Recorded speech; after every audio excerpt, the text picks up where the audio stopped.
That is right, everybody. You read the title correctly. I submitted a story on the CreepCast subreddit, Tales from the Creep.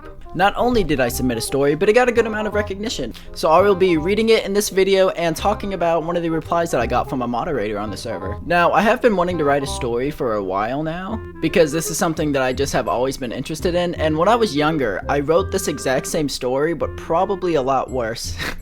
I don't have the story anymore. I completely lost it. I've been looking for it for years, but I've never been able to find it. And all I remember about that story is it was like along the lines of this one that I'm about to read to you, but I got one upvote on it, and they left a comment. And all that comment said was, "What the fuck did I just read?" I was like, yo, dude. But I was like a little kid when I wrote this. I was probably in like elementary school still, honestly. It was just ridiculous, like... I remember this story being so ass, though. I'm not even gonna lie, bro. That story was so bad. But yeah, I guess I failed once, you know, but I hit a home run the second time. It was a lovely story. Alright, so let's get right into it. Hey y'all, Armando here. I read a few stories here on Reddit, and many people seem to have similar life experiences to me. Finally, a place where my words would not constitute me being placed in a wacky shack. I don't know the actual name, that's just what we call it in this part of the bayou. But basically, I have been working at Mr. Crocodile's mini-mart between here and there, Gators for short, for about the past year now. And by that, I do literally mean the past year. We are open 24/7, and I have worked this register for all 24 of those hours in all 7 of those days. As to how I am able to do so, I'm not sure, but when you work here, you don't really get tired or hungry or feel any type of fatigue that the human body naturally does. As to why I have not left yet, well, the economy, you know? I left home at 18 and had nowhere to go. Luckily, I came across this job, so I have not had to find a house or really have any bills. No car, no phone, nothing. I do not really need it. I mean, I'm just stacking my money and that's all that matters. I am probably skipping some explanations of things, so just ask me to clarify in the comments and I will on my next update. So yeah, that was just a quick little intro to the story that I've got building here. You know, it's very Tales from the Gas Station. That is my favorite book series ever, and my favorite creepypasta personally, besides Property Isn't Normal, which we all know how that went with Creepcast. But yeah, basically I just wanted to set up like a world with a lot of mystery behind it. And like kind of like magic, sci-fi magic, little, like I don't know why things are happening type of ordeal. Those are just my favorite stories, so you know, I kind of just piggybacked off of what I liked and implemented it in my own. Gators has been open for as long as the earth has been spinning. I mean that literally as well. Sorry if I do not have a broad vocabulary. Louisiana is not exactly known for its educational system. We are used as kind of a portal between dimensions? Universes? I do not know. But last week we had a wizard come in, and yes, it was a real wizard. How do I know this, you may be wondering? Well, he came up to the counter with a Snickers bar, and when I told him the total, he mumbled something about inflation and how he should have just moved to Naboo, whatever the hell that means. Then he proceeded to whip out his magic stick. No innuendo intended, I just do not know what else to call it. Well, wand I guess, but I don't feel like deleting all this, so it's staying in. I promise not to keep up this whole shtick here again, no pun intended, and duplicate the Snicker. Now, I really could have worked on that paragraph a lot now that I'm reading back on it here. There's a lot that just doesn't make sense unless you see it in writing. If you have it read out to you, it's a little weird. And then also, something that Creepcast, specifically Hunter, hates a lot is like the meta, oh, I'm aware it's a story, so I write it, whatever thing. So like I promise not to keep the blah blah blah going on here.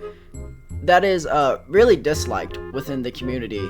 So I know that probably wasn't too good of a touch that I put on it, but it's just something that it's a thing that I really like. But you know, it's not for everybody, and people that it's not for will really look down on you for enjoying stuff like that. But it's all right. I mean, it's just something I enjoyed. So I just wrote it down in my story. He met my eyes, winked, and walked out with his copy. Not too far behind, a little boy in yellow shirt ran out of the bathroom, still zipping up his fly, telling him to wait up, and he didn't get to wash again. I thought, no skin off my back. I just put the Snickers right back on the shelf where it was taken and went about my day like normal. Oh yeah, also, Gators is not really on Earth. Well, the outside is, just not the inside. Like I said, we're between here and there. As to where here begins and there ends, I'm not sure, and I don't really care to find out. I think maybe that's why Mr. Crocodile has kept me so long. Oh, Mr. Croc, or the Seaman, as I like to call him, pun intended that time, is an 8'6"-ish crocodile man, usually sporting a black outfit with a boiler cap. Think of Adult Goob from Meet the Robinsons. It is quite uncanny how similar their outfits are, cape and all. If you are anything like me, the first time you come across the Seaman, you may wonder, huh, a talking crocodile, weird. And if you're also as stupid as me, you would have said that out loud to his face before thinking how rude that may come off. But he actually brought up a very good point. You see, when I said that remark about how weird it is to be in a crocodile, he gave me a toothy, very toothy might I add, grin, and said in his growly voice, "Well, your people evolved from monkeys. You have to imagine how weird that is to me." Touché, Seaman.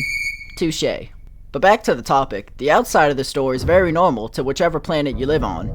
I'm going to use Earth as my main talking point because, well, I'm writing this for my fellow humans, so imagine the outside of any local mini-mart. Bright sign on the side of the road with a croc's face, painted lines in front of the store, trash cans, trash, cans, and often a few hitchhikers trying to change worlds.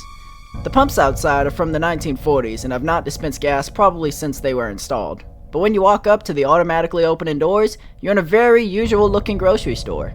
Luckily, one thing all sentient creatures across existence have in common is the decor and layout of shitty capitalist marts.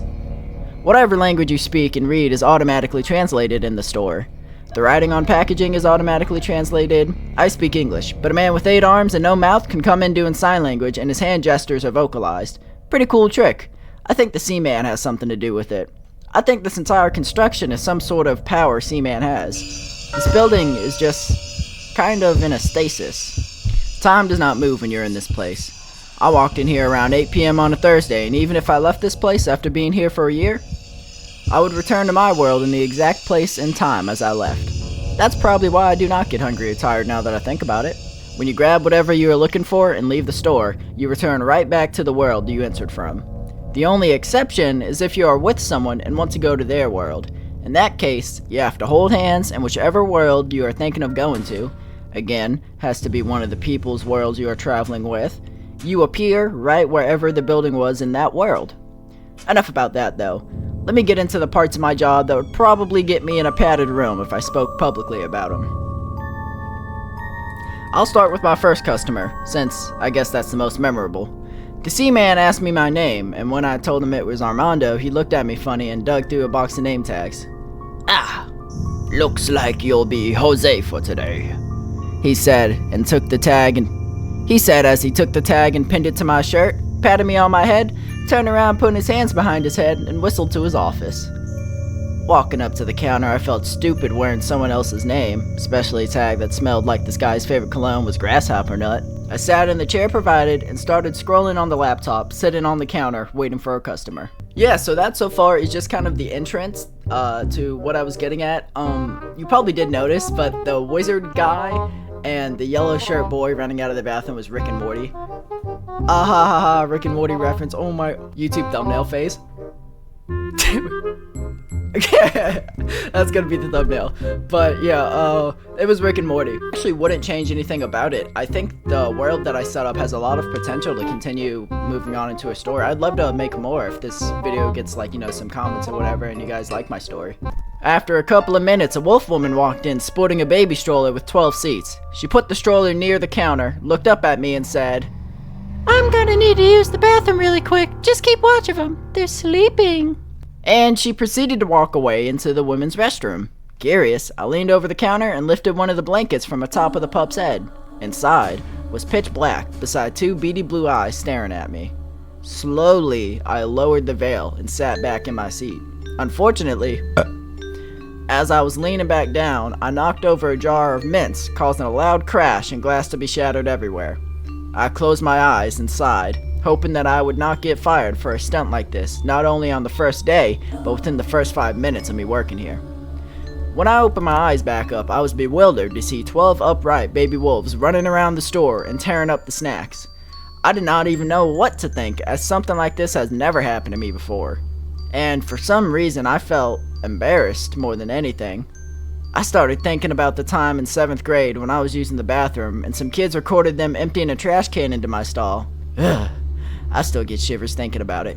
But after snapping back to reality when I felt a sharp pain in my leg, looking down, one of the pups was war gripping my leg and attempting to take bites out of my shoe. Luckily for me, I wear steel toes, because when in the woods, it's nice to know you can kick without breaking every single one of your toes.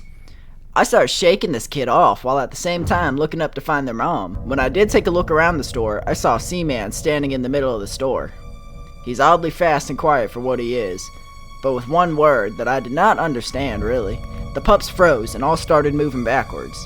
Not like walking backwards or anything, but moving backwards in time. Let's say a pup did a cannonball off of my counter. He would go from standing on the ground to cannonball position, then float up to the top of the counter backwards like he was rewinding. Eventually, they all got back in their seats, covers lowered, and the Seaman said another word which I did not really understand once they were all snoring asleep in their chairs. He didn't even look in my direction as if this was an everyday occurrence. He did the same whistle and walked back to his office, kicking a door next to him labeled cleanup. I thought this was his way of telling me to grab some supplies to clean up the havoc these creatures have caused, so I walked over there, grabbed the knob. Before I could turn it, the door busted open, knocking me to my rear as a robot came out saying, "Sweep, sweep, sweep!" The best way of describing this robot is one of those heavy-duty trash cans inside of schools. The front of the lid was slightly ajar with googly eyes peeking out. Its chutes on the sides of its cylindrical body opened up, and out shot arms and hands with brooms and vacuums to clean up trash while playing the song Dragula by Rob Zombie. Apparently, he is an intergalactically famous musician. While all of this was happening, I looked around for the stroller to make sure the pups would not wake up again from this, but it was gone. I guess the lady snuck out because she did not want to buy an item, just use the restroom. I stood up and went back to my seat behind the counter, sitting very slowly as my butt hurt quite a bit. I watched the robot clean, and once it was finished, it said in a nasally nerd tone, "Wow, look how clean this place is! You could eat a blue starburst off of it." It then went right back into the room which it came. Now that I think about it, I'm not even sure there is a blue starburst. Nonetheless, this is just one of the hundreds of stories I have from working at Mr. Crocodile's Mini Mart between here and there. Let me know what kind of questions y'all have, and I'll try my best to answer them in my next post. This is Armando, or Jose I guess, heading out. P.S. I still have not been given an updated tag. You would think after being the longest standing living employee, I would deserve one, but I guess not. All the tags back there have generic names, so maybe Seaman bought them in bulk. Whatever the case is, I sure would appreciate wearing my own name. And that, guys, was Mr. Crocodile's Mini Mart between here and there, or Gators for short. I'm very happy with how it came out. There are a couple of grammatical things and sentence structures that I would change, and a couple of overused words that I would swap out, but the story itself is beautiful. I love the way it was written. I love what it was about, really. The meat of the story is so good. It's so good. There's a couple of references in here. One of the references was from My Property Isn't Normal with the steel toe. I think I basically word for word copied what Cole said in that story about the steel toe.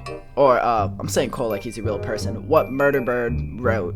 And I apologize if my reading's bad. I have a speech impediment, and so sometimes it sounds like I have a lot of trouble getting my words out. Well, that's because I do have a lot of trouble getting my words out, and it's almost painful to talk at times, but you know. I love Rob Zombie. The song Dragula was the most basic I could think of that, everyone that knows Rob Zombie would know Dragula. I do recommend, Rob Zombie's really good, but White Zombie's pretty good as well. I do appreciate White Zombie's music more than Rob Zombie. Rob Zombie really only had, Hillbilly Deluxe was really the only good album from Rob Zombie that I think, which consists of Dragula, Living Dead Girl, other good ones. But I really do recommend White Zombie's More Human Than a Human. That is my favorite zombie song, whether Rob or White Zombie, just anything that he's ever sung. That is my favorite song. That is an amazing album. The Sweep, Sweep, Sweep was like Baldy's Basic, a sweep, sweep, sweep type of thing, and yeah, I'm a Baldy's Basic fan. Always enjoyed it, always did, really like it. Me and my friends do like Baldy's Basic speedruns sometimes, so it's just something I enjoy, yeah. But now that we got the story out of the way and have some context with it, I want to read one of the responses that a moderator left. Oh, I apologize. I've been calling them a moderator.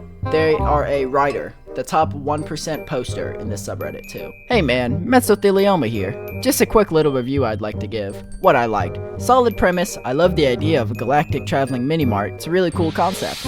2. Characters. Love the character design and the way the characters interact with each other. Made the story more interactive and fun. 3. The out-of-pocket descriptions which randomly appeared throughout the story. Added a comedic element of surprise. I really enjoyed it. Pointers. 1. I would have to say grammar. If you can master the art, write like you're the one reading it. That's usually what helps me. I imagine myself reading the story through a stranger's perspective. Lord knows we all aren't perfect, so I would like to say it doesn't take away from the story. 2. Another great tool I think you could add to your story is sentence structure. Break up your paragraphs to make them appear less daunting. It will help draw more readers too. Love the story. Keep it coming, man. I'll put you about a 6.5 on the meso scale. 5 out of 10 is an average story. With a little bit of finesse, this would make a terrific series. And yeah, this story got a lot of attention, a good amount of upvotes, and plenty of comments. Now, with the sentence structure and all, he was dead on. Like, I am horrible with sentence structure, grammar. I really try. Sometimes I'm really bad at it. It's whatever though. I like that he moved past that and told me what he liked about my story, so maybe for my next post I could reincorporate some of those details into it to really cater to what the fans like seeing.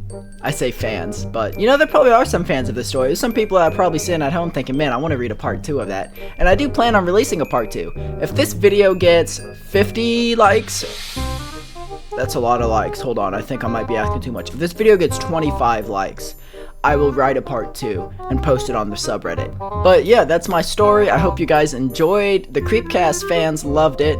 I hope Hunter and Isaiah. Ooh, sorry, Hunter always comes to mind first. I don't know why that is. I always forget about Isaiah, and then like every now and then I'll be going to sleep, and I'll be laying down on my pillow, and I'll just hear in the wind somewhere like, and I'm like, what's that? And I'll like listen and tune in closely, and it'll just be Isaiah's big lips just smacking in the wind. But yeah, anyway, hope you guys enjoyed the story. Love you all, and yeah, I'm excited to write some more if you guys enjoy. Thank you for watching.